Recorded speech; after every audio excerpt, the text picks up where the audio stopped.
So yesterday, I uploaded a video saying Black Ops 7 is overhated. And as I expected, people's opinions were kind of mixed. Which is why I bring you today's video on things Black Ops 7 needs to change for it to be successful. Because, obviously, Call of Duty definitely deserves hate. What I was saying is, it is currently being overhated. Yes, Call of Duty obviously has done bad things, but you have to remember, Black Ops 7 is trying to compete with Battlefield 6. They need to start making changes if they actually want to put up a fight. And I'm not saying Black Ops 7 shouldn't get any hate, because, I mean, it obviously will. It's guaranteed to get hate. There is always someone guaranteed to hate on a game, no matter what. What I'm saying is, hate on Call of Duty and Activision. Hate on the brand and the company, not Treyarch, who get forced to make 2 games in consecutive years. Hate Activision. They're the guys at the top. They're pulling all the strings. But now this gets me to the main part of the video, of features Call of Duty needs to remove or change if they want to get less hate. Because we have a tweet from Charlie Intel about things Activision should consider changing with Black Ops 7. As well as that, we'll also look at some community ideas and see how they would go. And obviously, I'm not going to go full force hating. I want to be constructive. So obviously, the first change, easy. Reduce skill-based matchmaking. It's kind of the most obvious one. It is probably the most complained about thing alongside cheating in Call of Duty. And I mean, we saw Battlefield 6. They had no skill-based matchmaking, they had team bouncing, and no matter what, you could still provide for your team, you know? You could relax and still get a 2KD. If you were getting destroyed, you could change your role. You could, let's say you're going for kills, you'd run assault.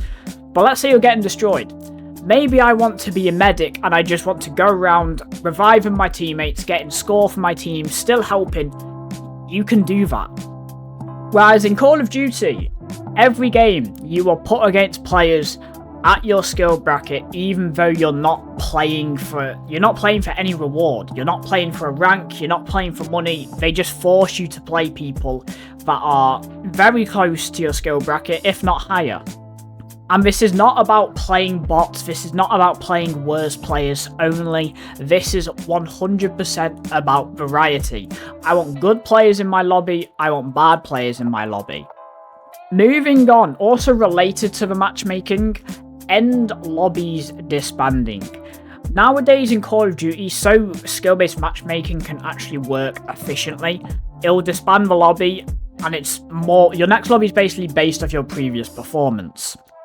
However, because of this, you can't really carry on friendships or rivalries between lobbies. Let's say, you're playing against this guy, you were both just absolutely shit-talking each other. After the game, you can't do that unless you invite him and 1v1 him. You can't continue to have those funny communications with people. The odds of him being in your next game in a playlist like, Team Deathmatch or Small Map Mosh Pit is extremely low. And back in the day, if you saw a good player who was absolutely destroying you in your lobby, some people would actually want to keep playing him and also friend him. They would want to keep playing him so they can learn and get better. You would be surprised by how much you can learn just by playing someone who is better than you. Now, I'm not saying skill-based matchmaking makes you better, because the difference with skill-based matchmaking is it's also performance-based. If you pop off in one game, it will absolutely destroy you in another. If you get destroyed, your next game, you might pop off, but there's no actual way to measure if you're getting better. Whereas if you're in a non-disbanding lobby, you can see, this game I had 10 kills, maybe this game I got a few more kills against this player, and you can slowly see your skill level increasing. Moving on to the next feature, don't transfer Black Ops 6 skins over to Black Ops 7. I mean, it's pretty self-explanatory. We've been complaining for years now that Call of Duty is losing identity. For the last few years, we've had modern Call of Duties, or slightly older Call of Duties set in the 80s and 90s. Yeah, you can run around as a shark or a duck or blooming Beavis and Butthead. Okay, it's losing its identity. Now, I'm not 100% with this idea of not transferring the skins over. I just feel like we should just get a skin filter. If people want to use the skins, fine by me, I don't really care, but if I don't want to have to look at the skins, at least give me that option. Don't 100% limit the player base with their choices just because a group of people want this feature. Now, the final suggestion from Charlie Intel is go back to pre-Warzone and Modern Warfare UIs. This one, I 100% agree with. Like, I don't get what it is with this super complicated AI. I mean, it's not really that complicated, but somehow they managed to make it complicated. I mean, Modern Warfare 2, we had weapon trees where weapons had families, and the navigation was absolutely awful. Even on the current UI, let's say, you know, I go into matchmaking, I edit my loadout. When I back out of my loadout, instead of going into just the lobby screen, it takes me to the COD HQ screen. No idea why. Why can't we just go back to the simple lists? Now we have a few more suggestions from JGod. His first suggestion: I don't like the idea of a perk being needed to ADS while sliding or wall jumping. This one I completely agree with, and I also have the same opinion on Tac Sprint now being a perk. Why aren't these just settings? Why are we making perks that are crutch perks or are completely useless? Like, stop making people having to waste perk slots just so they can play the game in a certain way. If you want to ADS while wall jumping and sliding, make it a setting. If you want to Tac Sprint, just make it a setting. In Modern Warfare 3, Sledgehammer saw that perk variety was an issue, so what did they do? They had a different perk system where we also had the vests, and the vests had multiple perks, meaning you wouldn't have to use specific perks. Now, his next idea, he talks about how he doesn't like locking attachments behind Prestige when weapons are already locked behind Prestige. I still don't get how weapon Prestige is going to work, because you have to remember, when you Prestige normally, you lose access to all of your weapons. You get one unlock token that you can use. The rest of the weapons you have to re-unlock again. But then, when you weapon Prestige, you lose all of your attachments and you have to level them up again. If you're already losing access to guns, why are we now losing access to attachments?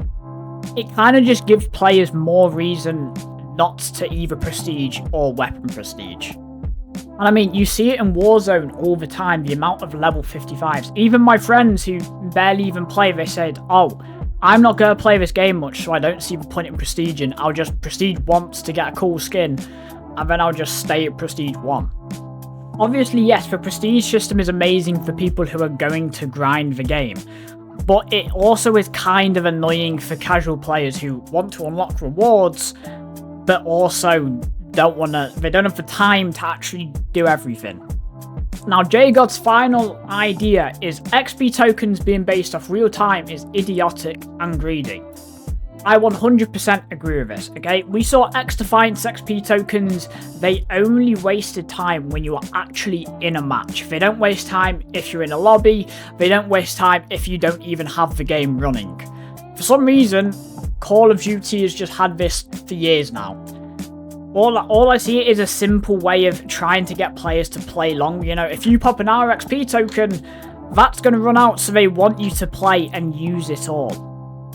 It's literally just a simple way of getting engagement.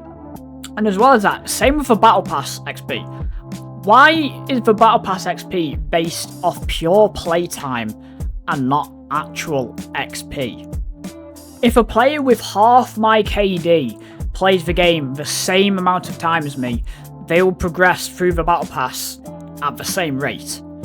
It doesn't really make no sense. Surely it should be based off actual XP. I don't know any other game that bases Battle Pass XP off pure playtime.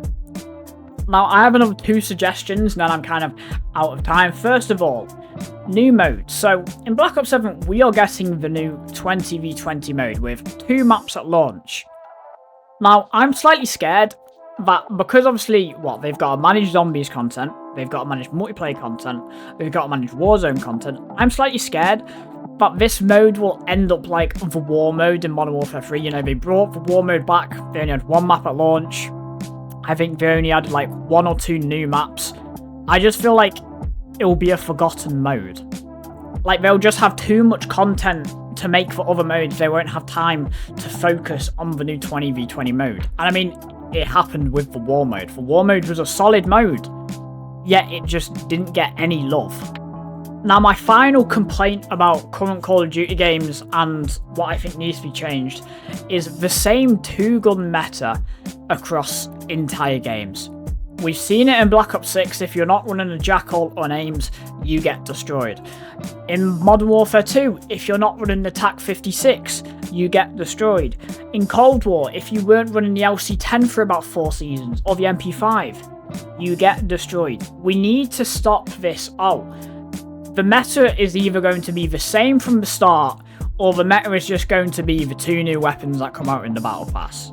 Like, we need to stop this. Every weapon should be somewhat usable or viable. Now, I'm not saying, LMGs should be as the same as ARs, you know, they should have the same speed, same AGS. No, of course, that shouldn't happen. What I'm saying is, it should still be viable.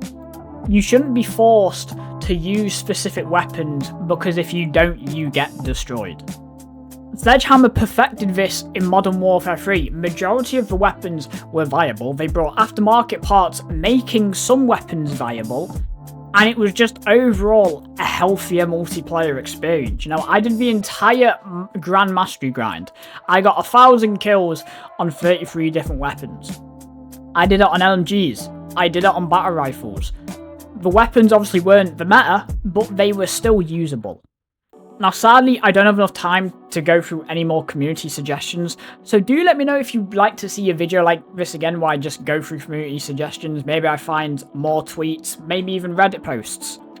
Please let me know in the comment section down below. But anyway, thank you guys for watching the video. I hope you enjoyed. Make sure to like and subscribe if you are new to the channel. It really does help us out, and you guys are absolutely amazing. Comment down below, what would you like to see change for Black Ops 7 and the future of Call of Duty. And with all that being said, I've been Chris Dex. Have an amazing day, and I'll see you guys in the next one.